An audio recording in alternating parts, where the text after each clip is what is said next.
Giving is not a money matter, but giving is a matter of the heart. Ang pagbibigay ay nanggagaling sa puso.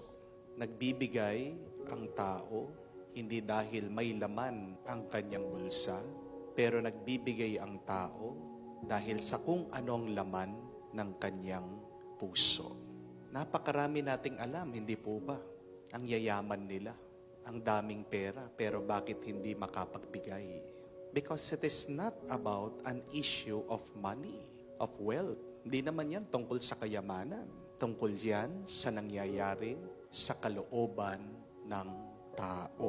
May napanood po kong isang eksperimento. Ginawa nila sa TV. Anong gagawin mo pag may isang tao na hindi makapagbayad sa grocery? Kung isa ka doon sa mga naghihintay, nakapila, may makikita ka, una sa iyo, hindi niya mabili yung kanyang kinuha. Tutulong ka ba o hindi? Alam niyo po, isa doon sa mga ale na nakapila, nakita yung matanda, hindi makapagbayad. Kahit na hirap siya, konti lang yung kanyang binibili. Binayaran niya. Tapos nagtataka yung director, sinabi nila, isa lang eksperimento, isang hidden camera show. Tinatanong nila yung tumulong, bakit tumulong ka? Pati naman ikaw, naghihirap ka din, di ba? Pati naman ikaw, walang-wala ka din. Sumagot siya, sabi niya, kasi alam ko yung nararamdaman ng wala. At ayaw kong maramdaman ng ibang tao, yung sakit, yung hirap nung wala. Kahit na meron akong kakaunti, inalay ko, tinulong ko, para maibsan, mabigyan ng kahit konting ginhawa lang yung tao. See, giving is not a matter of money, of wealth, of possession. But it is a matter of the heart. It is a matter of the soul. If you have a good heart, if you have a good soul, you will be generous. Amen? But if you have a bad heart, if you have a sinful soul, it would be very difficult for you to give. Why was the old lady, the poor widow, able to give even if those 2 last coins were her livelihood? Bakit nakapagbigay? Itong matanda, balo na, mahirap, yun na lang ang kanyang kabuhayan, binigay pa niya. Ito ay dahil sa kanyang pasasalamat sa Diyos. Nagtitiwala yung matanda na kahit na ibigay ko ito, ibabalik din ng Diyos. Nagpapasalamat yung matanda, binigyan siya ng buhay. That in itself is a blessing. Di po ba? Ano ba yung 2 kusing na yun dun sa binigay ng Diyos?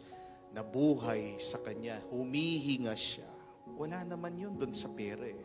Pero kung ano yung nandun sa kalooban ng matanda, papuri at pasasalamat sa Diyos.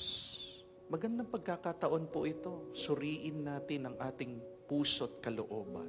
What is the state of your heart? What is the matter of your heart now? Anong kalagayan ng puso at kalooban mo? May napakagandang kasabihan. Sabi ni Anne Frank, yung namatay sa Holocaust, nobody became poor by giving, sabi. Pero napakarami sa atin, ganyan yung attitude, ganyan yung ugali. Bakit ayaw magbigay? Kasi naiisip, paniwala, pag nagbigay ako, mauubos yung sa akin, mababawasan yung sa akin. But see the miracle of giving. The more that you give, the more that you will receive. Subukan niyo po, magbigay kayo. May matutuwa ang Diyos, mga tao. Pag nagbibigay ka, lalong darami pa ang biyaya sa iyong buhay.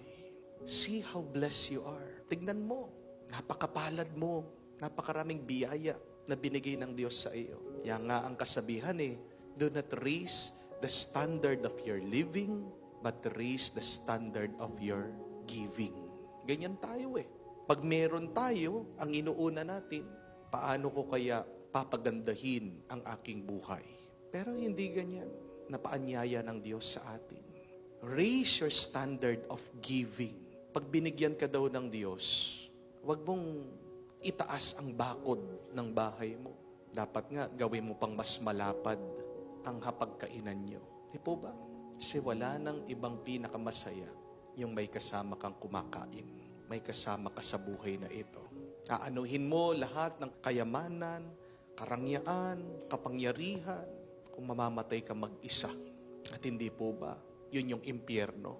Hell is being alone and isolated. And what is heaven? It is sharing your life full of joy and love with other souls. That is what heaven is.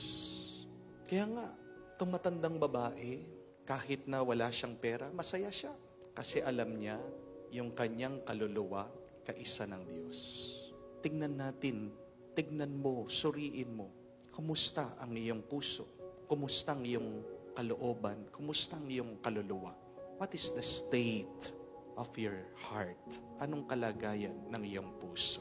Hilingin mo sa Diyos na yan ay maging masaya, yan ay maging mabuti, yan ay maging payapa, para palagi kang makapagbigay at makapagbahagi ng tuwa sa iba.